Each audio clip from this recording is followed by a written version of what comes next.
Yung oldest battle na yung sa So that's the Fundador 1800s po. Yeah. Yes, the oldest brand in the world. Ito po? Opo.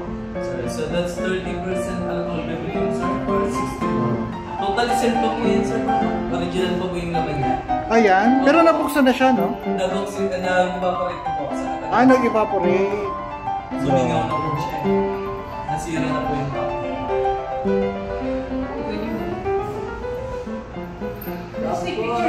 Dito po, picture kayo sa may mapa, maganda dyan. Fundador, and then yung Emperador? Hindi po.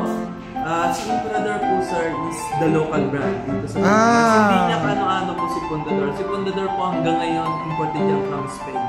So way back 2015 po, November 30, sir, when the Emperador po bought the ownership of Fundador in Spain. So nabili po ni Emperador, local brand, yung ownership po ni Fundador sa Spain.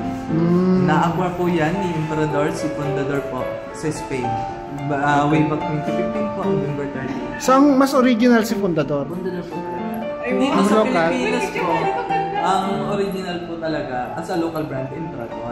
Okay. Sa Spain, Fundador. World-class brand po yan. So sa Emperador po, sir, is owned by Dr. Andrew Tan of Mega World and Global.